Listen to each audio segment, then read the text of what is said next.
as well, watching players like Anna Flippin and company get the job done tonight. Had a tremendous first game, 4-3, Team Davidson over Team Romero. Here's who's here, 60 of them, all of them.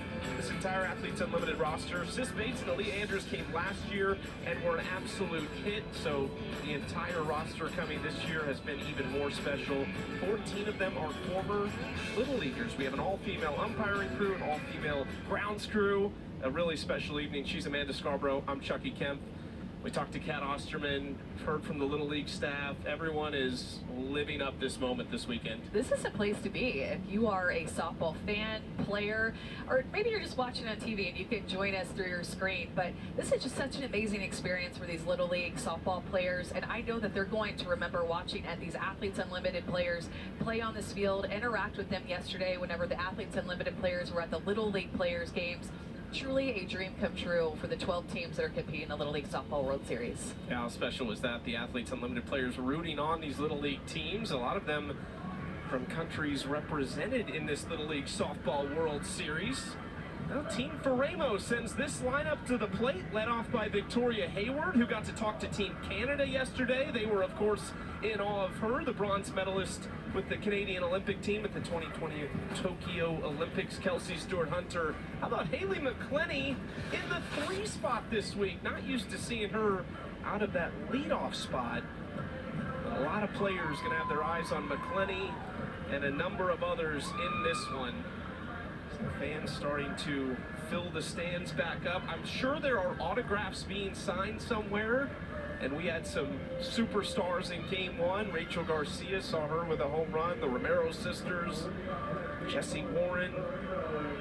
Mia Davidson's team, though, using the defense and the long ball to come out on top 4-3 as we get a look at Alyssa Denham, who really the only mark on her record this year came in that first game. Didn't make it out of the second inning, but we have seen the Alyssa Denham we're used to seeing this last week. Now, Alyssa Denham, really tall pitcher. She stands at 6'1". Oftentimes relies on that drop ball, but will mix in a curveball, screw, and a little bit of off-speed pitch too. Off-speed curveball that she likes to bring in, and off to a good start this season. Just over a 2 ERA. At 2-1 on the season, a 232 opponent batting average, facing Victoria Hayward in that leadoff spot. We've seen the combination of Hayward and McClenny a lot this summer, whether it was the championship season or the shortened AUX season, but it's usually McClenny leading off and Hayward in the 2-hole.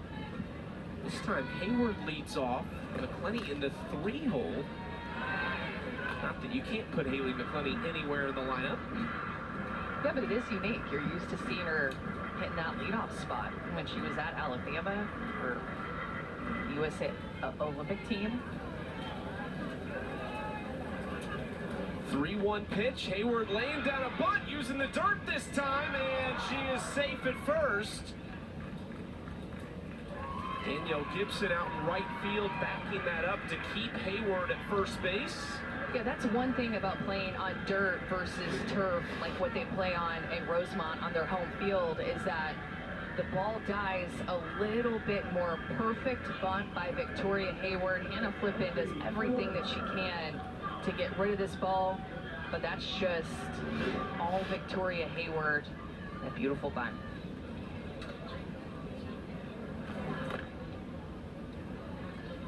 Denham starts off Kelsey Stewart-Hunter outside.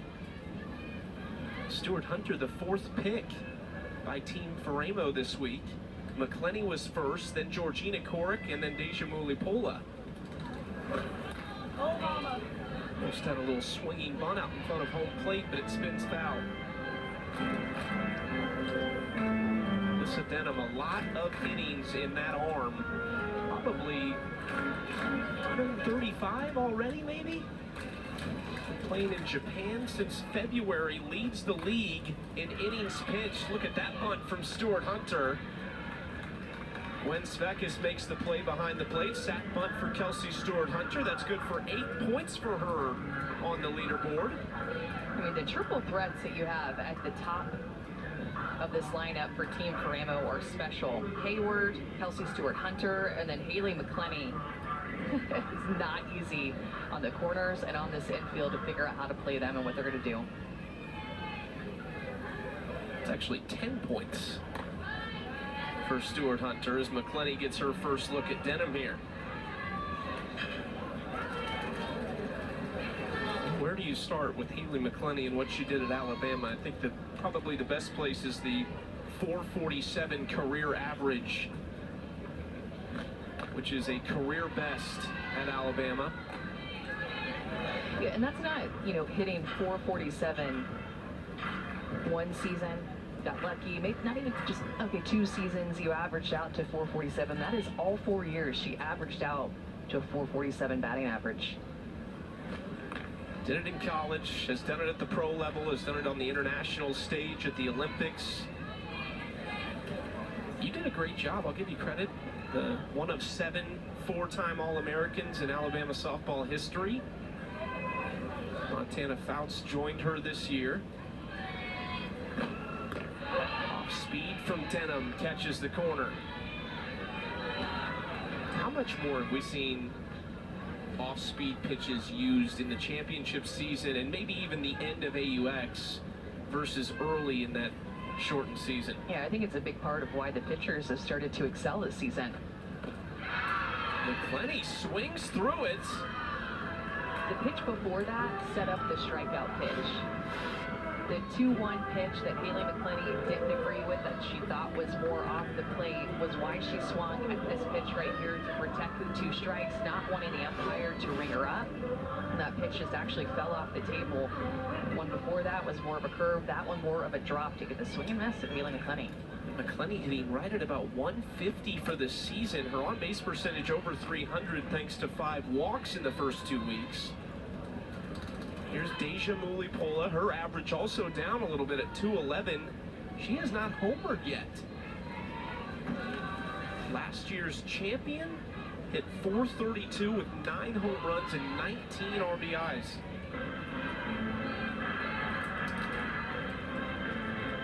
Talking about Rachel Garcia in the first game at the plate, ball just looks a little different when she hits it. Deja Mulipola is another one that when she makes contact, it sounds and looks different. Yeah, well, and why she won last season was all because of her offense. Of course, team points a big part of that. Her teams were winning, but she led the league in batting average, home runs, and RBI. The old triple crown for Deja Mulipola. Inside ball 3 from Denham.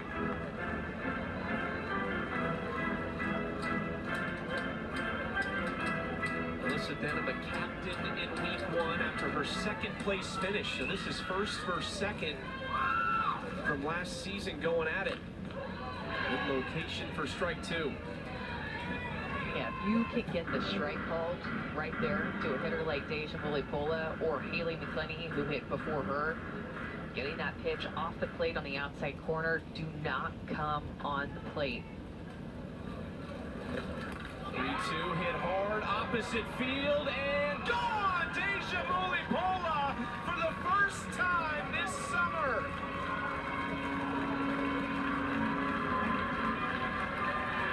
Took to the beginning of week 3, but she is on the board with a home run. Just got done talking about pitch location. The pitch before Alyssa Denham got about a ball and a half off the plate. That's where Gwen Svekis is setting up, well off the plate. And that pitch is right down the middle. Mulipola stays inside of it, drives it to right center field. I mean, that was another miss down the heart of the plate. We have seen so many home runs these 2 games. I believe that's a 7th home run. Just about 7.5 innings. And the only one that was not a solo home run. Yeah. Denham trying to bounce back right now against Tori Vidalis, who another one with unlimited power. The thing is, Chucky, about the pitch location is, I talk about the same things in the Little League games. for the past couple of days. And I know that it sounds crazy because they're 12 and 13 years old and they're in the stands watching these professional players play here, but the game stays the same. There are some umpires that give a wider strike zone, and as a pitcher, you have to pitch to that wider strike zone. If they're going to give you off the plate, stay there. Alyssa Denham brought that next pitch more on the plate. Mulipola says thank you, hits it for a home run, and gives her team the lead. Deja Mulipola, two-time National Catcher of the Year at Arizona. 68 home runs in her career as a Wildcat. That's the pitch again. She has another opportunity to go right back to that corner. A curveball, about a ball and a half off the plate, and make Tori Vidalis show her patience. Kind of back over the plate, but down in the zone. That ball is airmailed. A rare miss right there from Josie Muffley, the sure-handed shortstop out of Florida State. No one's more confused than her on that. Well, let's go down to Savannah Collins with Deja Mulipola. Thanks, Chucky. Deja, what these little leaguers don't know is that home run was a long time coming. For all of those athletes who are at this age watching and who want to play at this level, tell them what it takes to be able to work through maybe not having your best days, because it's coming at some point. Holy cow. I know we see the end result with that home run, but you have to give credit to your teammates where credit is due. I think with Vic starting us off and getting on base, Stewie bunting her over, and then me picking Halo up at the end. It's a team sport for a reason. You have to rely heavily on your teammates, and I think it's shown through. With our heavy stacked lineup, me just sticking to the process, knowing that my pitch was going to come, and letting my swing off. That was the result. So. How big is that within a lineup where you do have one great hitter after the other to be able to say, I don't have to carry it all. I know somebody could pick me up. It takes so much pressure off of you, and here you see Sid McKinney with another hit. Just stringing along these hits, it's such a vibe killer for the other team, and it builds our momentum, so it's great for us, and I'm really happy right now to be in this space with us at the top of the inning. Congrats, Deja. Appreciate it. Chucky, back to you. Deja's going to take my job. She's mid-interview. Hey, Sid McKinney, a little single through the right side. Stud out of Wichita State. Savannah can do it all. No surprise at all. Just add play-by-play to her toolbox. Deja Mulipola, nice pickup for Team Faraimo. Third pick for her. McClenny, Corick, Mulipola already coming up big. Ripped it, Muffley at shortstop. That's more like it. Nice stop on a tough hop right there and flips over for out number 3. But Deja Mulipola gives Team Faraimo the first inning lead. A 2-run shot for Deja Mulipola. The ball is flying out of this ballpark tonight.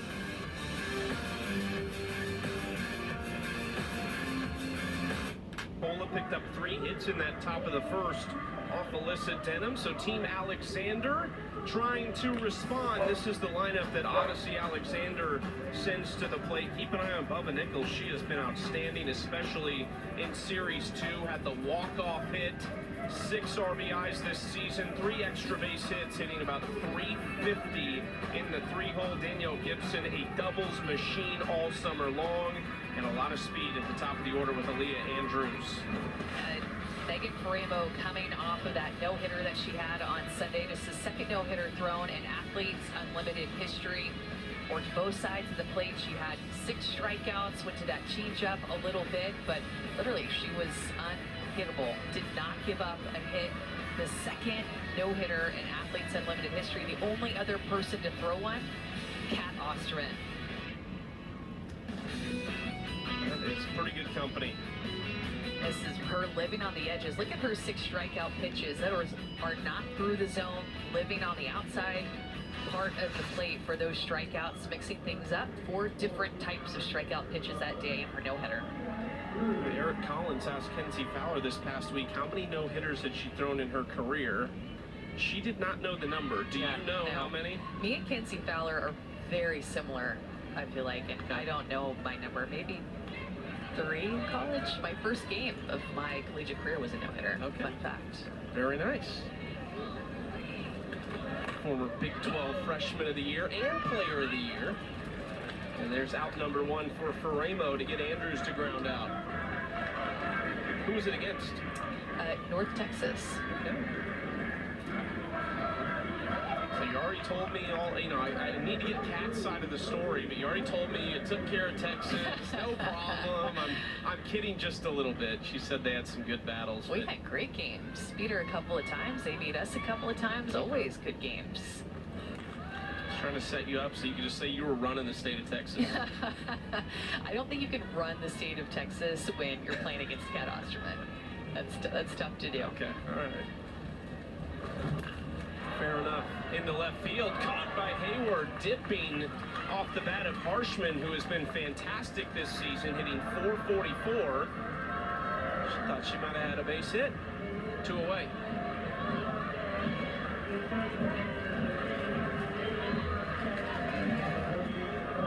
Pitches for those 2 outs now to Bubba Nichols, the left fielder. All defensive team member last year, and the way she's playing this year, probably on a good path back to that. Faraimo misses with the first pitch. A couple of Bruins going up against each other. I love when the former teammates pitch and hit against each other. A lot of familiarity. Just thinking about how many pitches that you've seen off of an old teammate from scrimmaging in the fall and maybe even in the spring season. You face each other a lot. One thing you notice when you talk to players in this league is just the mind for the game that they have. It's not just that they're tremendously gifted athletes, but the way they think about the game is at such a high level. We got the chance to talk to Alicia Ocasio and Jessie Warren before the first game. Long run for Sis Bates. Almost had it. Nichols holds up at first. That'll be a 2-out single. Yeah, Victoria Hayward out in left field has to respect the power of all these hitters in this lineup, but especially the 3-hole and the way that Bubba Nichols has been swinging the bat lately. So she's playing pretty deep. You see she's just a couple of feet away from the warning track, and Sis Bates, knowing that she's that far back, knows that she can absolutely go all out for it, gave everything that she had, but just out of the reach of her. First pitch to Danielle Gibson. Back to Ocasio and Warren. You asked Jessie Warren, what are you seeing from Alicia Ocasio right now? Because she's had so much success, and they sat there and pieced together the last at bat. Okay, you did this to me, and then you went out here, and then came back in, and Danielle Gibson got every bit of this to right center, and it's gone! How about that response from the All-American out of Arkansas, the new assistant coach for that program? Still has that sweet lefty swing. So if the first game was all about solo home runs, is this game all going to be about 2-run home runs? The second 2-run home run that we've seen won the top of the inning, and now Danielle Gibson in the bottom half of the inning. And you're right, Chucky, her sweet swing, we always talk about it. It is so smooth. The prettiest swings in the league ties up this game. It's Gibson's first home run of the season. Already has 3 doubles to lead the league. She led the AUX shortened season with Amanda Lorenz with 6 doubles, so she is an extra base hit machine, but has not left the yard this summer until that moment right there. Speaking of great minds for the game, volunteer assistant coach at Georgia this past season for Tony Baldwin, and then accepted an assistant coaching position with her alma mater and Courtney Deifel on July 14th between seasons. Svekis almost took that one off the knee. And she's so good at just going to school on a pitcher. Danielle Gibson is looking at sequences and trying to pick grips and just studying a pitcher. The middle, Svekis keeps it rolling here with 2 outs. Coming off of that no-hitter, and now 3 hits in a row off of Megan Faraimo, and all with 2 outs, too. It just is tough because I know that she knows that she made a good pitch to Bubba Nichols, that if it was just a little bit closer into Sis Bates, she would have been able to make a play, but unfortunately went down as a hit and started the 2-out rally. Savannah has tracked down another home run hitter. Danielle Gibson is with her. That's right, Chucky. We're just bouncing back and forth today. What an answer for their home run. Gibby, what were you looking for at the plate today? I was looking to get something up in the zone, but stay above it, and really get the top and side of the ball. There was a huge celebration. Tell me about the team names. We talk about that a lot. The way that just fosters camaraderie, it creates buy-in on these teams. Kind of a little bit of what we see at Little League at those games too. Totally. I think that this group is really special. We have spent a lot of time together since coming to Greenville, and it's not necessarily like organically what we would spend in Rosemont, and so we feel all really lucky to just be able to share these moments together. I think there's a lot of gratitude in this team, and you feel that with just running into home, and I'm just really excited to be part of this group. Absolutely. Thank you, Gibby. Appreciate it. Chucky, back to you. Thanks, Savannah. Danielle Gibson, just a huge response to Muli Pola's two-run shot. I don't think what we expected with this pitching matchup early on. No. A couple of teams answering with two two-run home runs, and both of them have come with 2 outs, too. Up in the zone from Faraimo, working on Hannah Flippin, who having some struggles at the plate during this Athletes Unlimited season. She was the Group A Most Outstanding Player for Team USA at the WBSC World Cup qualifier in Dublin. They went 4-0, and Hannah led the way at third base and goes down looking there. Faraimo hits the outside corner, but we are all knotted up after 1. Are these two teams just going to be throwing punches back and forth in this game? Maybe, with the way that the ball is flying out of the ballpark. Danielle Gibson ties up this game with a 2-run shot with 2 outs.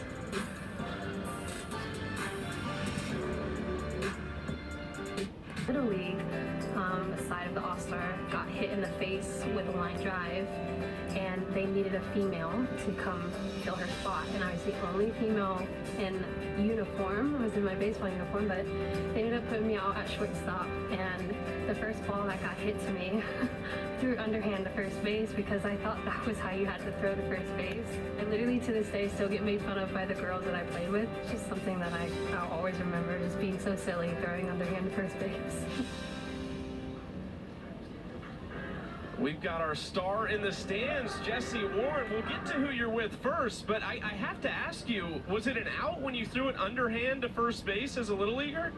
I can't remember, to be honest. That was really long ago, but if I'm not mistaken, yes, it was. Okay.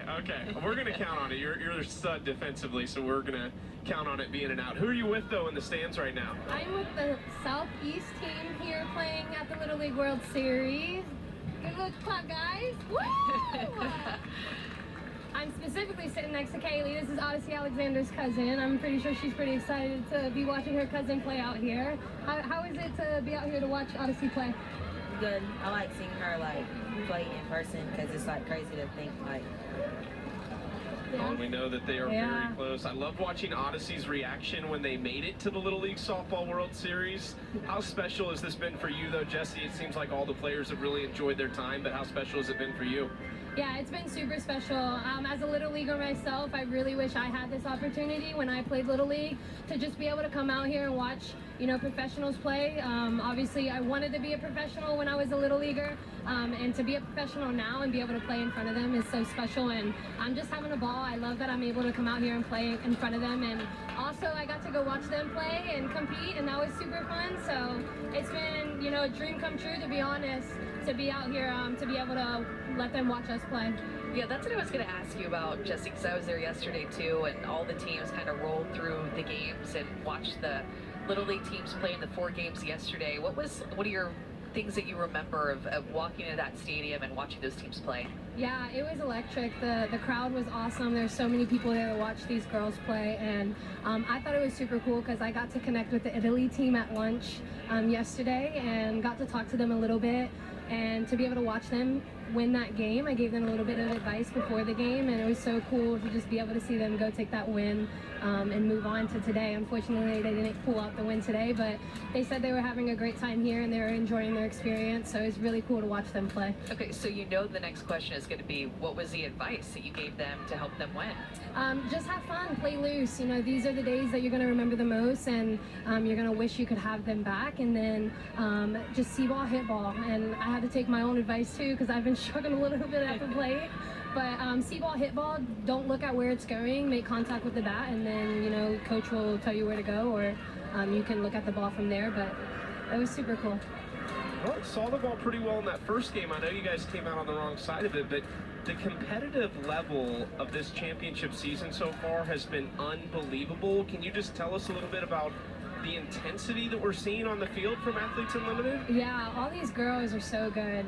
The environment is great. They're so competitive, and these pitchers are hard to hit off of. And just coming out here and competing pitch by pitch, you know, that's what we're all trying to do. And again, you have the best 60 softball players in the world competing against each other, so you're having some really good games.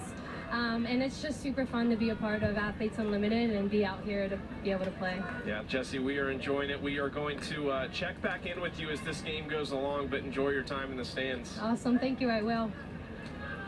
Jesse Warren, the superstar out of Florida State. We got Josie Muffley out at shortstop.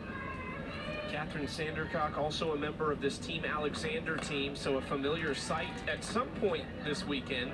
You would expect to see Catherine Sandercock in the circle and Josie Muffley at shortstop, and somewhere Lonnie Alameda will be smiling. Yes. And Travis Wilson and Troy Cameron. Us, the coaching staff too. Love it. Ellie Cooper, who is a facilitator here. She's not with this Team Alexander this week. She's with Team Romero. And Bryce DeColve, who was on that staff this year, but just got the Texas Tech pitching coach job for a former Florida State assistant, Craig Snyder. Seminoles are everywhere. They really are. Now that you put it that way and just say all the different connections, they really are everywhere. And it kind of feels that way about the Huskies, too, with Vic Hayward and Sis Bates, Courtney Gano, EUX season. Danielle Laurie in the booth this weekend. Vic almost painted the line down the left field side. Assistant coach for Heather Tarr, moving over from San Diego State this summer. Great crowd here in Greenville. Max R. Joyner Family Stadium on the campus of East Carolina University. The Little League Softball World Series has the night off, so they are all here. Hayward goes down looking. Denham bounces back after 2 runs given up in the first to go 1-2-3 here in the second inning with her second strikeout.